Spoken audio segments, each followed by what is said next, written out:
सत्य को खोजने वाले सभी साधकों का हार्दिक अभिनंदन। पिछले वीडियो में इंट्रो बहुत लंबा हो गया था, उसके लिए सॉरी। तो बहुत छोटा सा इंट्रो देता हूँ। एक तो अब मैं आपसे हर बार कहूँगा कि प्लीज़ मेरे चैनल को सब्सक्राइब कीजिए, लाइक कीजिए और फॉरवर्ड कीजिए इन वीडियोस को उन लोगों को जिनको आप चाहते हैं कि वो भी ये सुने। और जितना आप कमेंट और लाइक करते हैं उतना ये वीडियोस फैलते हैं। तो इसमें मेरा योगदान दीजिए अपना, इस यज्ञ में। दूसरा, इसके डिस्क्रिप्शन में मेरा फेसबुक और इंस्टा का लिंक है, उसे फॉलो कीजिए, फ्रेंड रिक्वेस्ट भेजिए। और आखिरी बात कि देखिए, अगर वीडियो समझनी है तो पूरी सुननी पड़ेगी। अगर आप बीच में से चले जाएंगे तो आप उसको जान नहीं पाएंगे मैं क्या बताना चाह रहा हूँ आपको। तो अब वीडियो शुरू करते हैं। लेकिन हमें शॉर्टकट चाहिए भाई। जीवन में सफलता पाने का कोई शॉर्टकट नहीं। परिपक्व होने में किसी चीज पे जिसको भी आप कर रहे हैं उसमें पहले परिपक्व होइए, उसे पूरा सीखिए, फिर आपको कामयाब होने से कोई नहीं रोक सकता। और जैसे मैंने कहा, शॉर्टकट नहीं होते। मैं आईटी कंपनी में काम करता हूं, मैंने बहुत सारे ऐसे लोग देखे हैं जो आए और आशातीत सफलताओं की सीढ़ियां चलना उन्होंने शुरू कर दिया। और हम देखते थे उनकी चापलूसी टपकती थी उनके हर वाक्य से, बॉस के सामने चापलूसी। बस इतनी ही कसर थी कि वो अपने जीभ से उसके जूते नहीं चाट रहा था, लेकिन भाव भंगिमाएं सारी वही। लगता था हमें तो, एहसास हो जाता था कि ये जूते चाट रहा है। अच्छी सीढ़ियां चढ़ी, लेकिन एक लेवल के बाद वो लोग रुक गए। पैसा बहुत जल्दी कमा लिया, लेकिन जिस काम के लिए लगे थे उसका कुछ नहीं आता। चापलूसी के अलावा कुछ सीखा ही नहीं। और जब आपकी सैलरी बहुत बढ़ जाती है तो आपको फ्री में कोई पैसा नहीं देता, आपको काम करना पड़ता है। काम आपसे आता नहीं तो एक लेवल के बाद आपको कंपनियों से निकाला जाने लगता है। मैनेजमेंट ऊपर वाली कहती है भाई ये करता तो कुछ है नहीं, सैलरी इतनी ज़्यादा है। छोटी सैलरियों पे ये काम चल जाते हैं। अब हमने 15 साल रगड़ा अपने आप को, कभी पैसे के लिए जॉब नहीं छोड़ी, कभी डिमांड ऐसी नहीं करी सैलरी की हमें ज़्यादा चाहिए। हम खुश थे कम सैलरी में भी। और जहाँ से छोड़ते थे वहीं एचआर बोलते थे कि आप तो इतनी सैलरी के लिए एलिजिबल थे भाई, तो तूने पहले क्यों नहीं बताया। बोले आपने मांगा नहीं, मैं तो आपको खुद देना चाहिए था। लेकिन हमने कभी सैलरी के लिए जॉब नहीं छोड़ी। अब जब हम आखिर में यहाँ आए जहाँ काम कर रहे हैं, अब हम सीखना चाहते थे। बस हर 1 डेढ़ साल में जॉब छोड़ देते थे, क्योंकि अब सीखने को कुछ बचा नहीं होता था वहाँ। अब इतना सीखा, अब आके बहुत लोग आए ये देख लो वो देख, मैं कहा यार अब नहीं सीखना कुछ भी।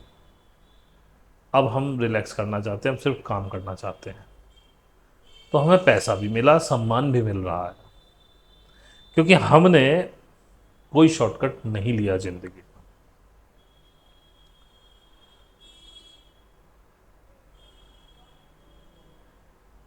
अब मैं थोड़ा टॉपिक चेंज करता हूं। एक मनुष्य की एक आदत है, हमारे डीएनए में है, यही शॉर्टकट को ही अगर आगे बढ़ा है तो हम शॉर्टकट लेते हैं, इसमें हम चोरी करते हैं। जैसे कि उपनिषद हमने पढ़े, उपनिषद में ज्ञान है, इसमें कोई दो राय नहीं। लेकिन वो ज्ञान कहां से आया? वो ज्ञान उस व्यक्ति का है जिसने वो उपनिषद लिखे। उसने वो महसूस किया, उसने वो पाया था। वो ज्ञान आपका नहीं है। उपनिषद का शाब्दिक अर्थ है पास आके बैठना। ये गुरु शिष्य संप्रदाय जब वो था, उपनिषद पास आके बैठो गुरु से सीखने के लिए।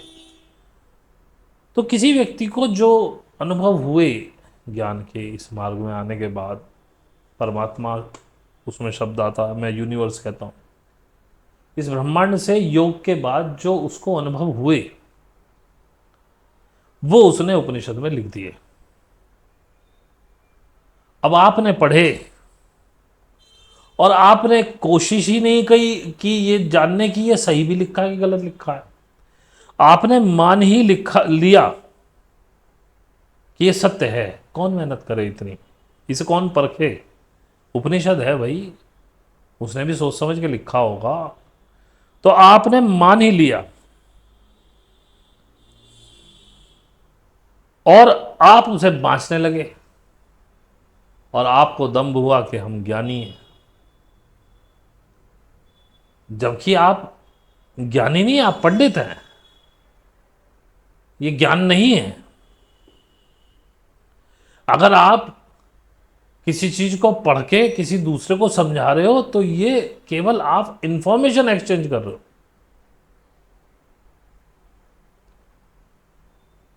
वो एजुकेशन है। एजुकेशन को आप ज्ञान नहीं मान सकते।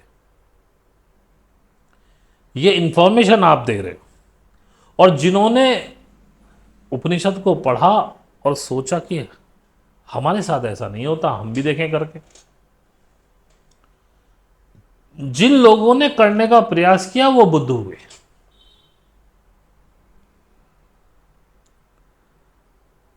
जैसे आप लोगों ने तो ईश्वर या अनेकानेक भगवान अपने अपने धर्म संप्रदाय के हिसाब से अनेकानेक ईश्वरों को तुमने मान ही लिया है।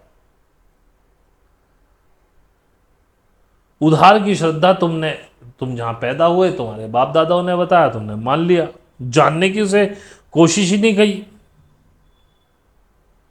और यही कामचोरी और आलस्य तुम्हें हमेशा से दुख देता आया। इसी की वजह से तुम हमेशा पीछे रहे हो। मेहनत ना करने की आदत सब में ही है, कोई मनुष्य इससे बचा हुआ नहीं है। और एक दूसरे की टांग खींच रहे हो, चाहे नौकरी हो, चाहे घर में आप देखें सास बहू देवरानी जिठानी, मेहनत करके अपने नाम को बढ़ाने की आप में इच्छा ही नहीं है। बस शॉर्टकट मारो, इसकी बुराई करो, उसकी भलाई करो, चापलूसी करो, किसी को नीचा दिखाओ। और ऐसे में जो अच्छे लोग हैं, ऐसी बात नहीं है कि अच्छे लोग बिल्कुल नहीं हैं, जो अच्छे लोग हैं, जो नहीं चाहते किसी के साथ इस तरह की गंदगी करना, वो फंस जाते हैं। उनको कुंठा होती है, दुख होता है, भाई हमने इसका कुछ नहीं बिगाड़ा, ये ऐसा क्यों कर रहा है हमारे साथ। अब जो अच्छे लोग हैं, अच्छी चेतनाएं हैं, पिछले जन्मों से अच्छी अपने पैटर्न्स लेके पैदा हुए हैं, वो अच्छाई बांटते हैं। उनके पास आके लोगों को सुकून मिलता है। लोग अक्सर उनसे अपनी चर्चा करते हैं, अपनी कठिनाइयों की, और उनसे कोई मार्गदर्शन लेकर चले जाते हैं। वो किसी का बुरा भी नहीं करते, वो दूसरों की बुराइयों को सहते भी हैं। लेकिन दूसरे लोग क्या करते हैं, वो उन पर झूठे इल्जाम लगाना, उनकी टांग खींचना। क्योंकि जिसके पास जो एक्स्ट्रा है वही तो वो देगा, या जिसके पास जो है वही तो वो देगा। उनके पैटर्न्स में ये अच्छाई है ही नहीं, भलाई है ही नहीं, वो किसी को भलाई दे ही नहीं सकते। उनके अवचेतन में यही गंदगी भरी हुई है, छीना झपटी, धोखाधड़ी, शॉर्टकट्स।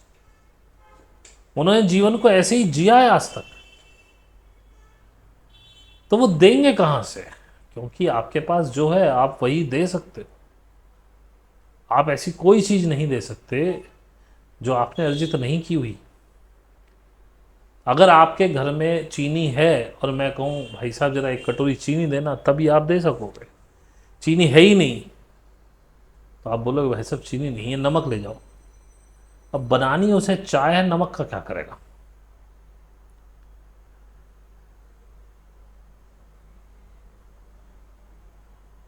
और कुछ लोग ऐसे हैं, चेतना अच्छी है, खीज परेशानी से जीवन में परेशानी है, सही करना चाहते हैं अपने आप को, इस दुनिया से संसार से परेशान है, तो वो कुछ खोज रहे हैं। उन्हें कोई ना कोई गुरु यूनिवर्स दिला देता है जो उनको उसी सिचुएशन में आनंद में रहना बता दे।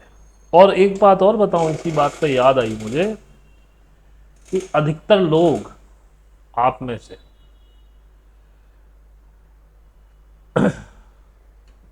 90% बीमारियां जो लिए हुए हैं वो अपनी कुंठा की वजह से। आपके पति ने आपको कुछ कह दिया, फॉर एग्जाम्पल आपको बहुत तेज गुस्सा आया, आप गुस्सा दबा गए, पति को उल्टा नहीं बोल सकते, लोग क्या कहेंगे। अब आप गुस्सा दबा गए और वो एक ग्रंथि आपके अंदर बन गई, आपके दिमाग में वो हार्मोन्स चल रहे हैं, दिमाग में चींटियां सी चल रही हैं, मन कर रहा है इसका गला दबा दे, मारे खींच के एक थप्पड़, बक दे गाली, नहीं बक पाए। अब वो जो हार्मोन्स रिलीज हुए थे, वो जो विष अंदर बन रहा है, क्योंकि अगर गुस्सा आया और उसी समय निकल जाता तो आप रिलीज हो जाते, लेकिन अब उसकी जो खीज आ रही है ना, वो जो विष आपके अंदर घुल रहा है, वो किसी ना किसी बीमारी में चेंज हो ही जाएगा। ऐसी कितनी ग्रंथियां, कितनी कुंठाएं आप आज तक अपने अंदर पाले हुए हो, कितने डर। 90% आपकी शारीरिक बीमारियों का कारण ये है। एक बच्चा है, उसके बाप ने उसे 10 आदमियों के सामने जलील कर दिया, घर के ही थे, उसके दादा दादी थे, चाचा चाची थे, मौसी मौसा थे, मामा मामी थे, उनके सामने जलील कर दिया। उसे बहुत बुरा लग रहा है और आप कह रहे हैं ये सब घर के ही तो हैं। अगर ये इतने घर के हैं तो कभी आपने देखा कि आप कुंडी लगा के नहाते हो दरवाज़ा बंद करके? अगर सब घर के हैं तो ऐसा क्यों? पॉटी करने जाते हो तो दरवाज़ा क्यों बंद कर लेते हो जब आपके सगे ही हैं? तो हर व्यक्ति इंडिविजुअल है। जिस बच्चे को आप जलील कर रहे हो उसकी भी एक आइडेंटिटी है, उसे भी बुरा लगता है, और वो कुंठा वो दबाए हुए है अपने अंदर। पिताजी हैं, कुछ कह नहीं सकता, अभी तुम्हारे अंडर है, निर्भर है तुम पर। जिस दिन वो कमाना शुरू करता है उस दिन कहता है कि अब आया ऊँट पहाड़ के नीचे, और वो कमाना शुरू कर रहा है और तुम्हारी क्षमताएं कम हो रही हैं कमाने की। अब वो तुम पे आश्रित था, अब तुम उस पे आश्रित होने लगे हो, अब वो बदला तो लेगा। लेकिन उसने जितने साल उस कुंठा को अंदर पाला है और अब भी वो खुल के बदला नहीं ले पा रहा है कि लोग क्या कहेंगे। तो उसने बीमारियां भी पाली है, लेकिन उस विष को वो तुम्हें कई गुना करके लौटाएगा। जिस समय तुम उसके अधिकारी थे, तुम उसके, वो तुम पे डिपेंड था, अगर तुम भी उसे ह्यूमन बीइंग समझ के उसे अकेले में डांट लेते, उसे इतना बुरा नहीं लगता। पिता हो तुम उसके। ये मैं एग्जाम्पल दे रहा हूं, ऐसी बहुत सारी कहानियां होती। सास बहू के साथ करती, सास को कभी सम्मान नहीं मिला, उसकी सास ने हमेशा उसको झिड़का। अब वो सोचती है सम्मान पाने का यही इलाज होगा, वो तुम्हें भी कर रही है। अरे तू इससे प्यार से बोलती तो ये तेरा ज़्यादा सम्मान करती। वो डर है जिसे तू सम्मान समझ रही है। और भाई डरा के रखोगे तो कभी तो शिथिल होगे ना, तब उसका भी आएगा नंबर। कोई बात नहीं। अगर आप आखिर तक रुके हैं तो मैं एक बात और कह दूं, 19 तारीख को हमारी एक दोपहर 2 बजे से, पौने 2 बजे से उसमें एंट्री शुरू हो जाएगी।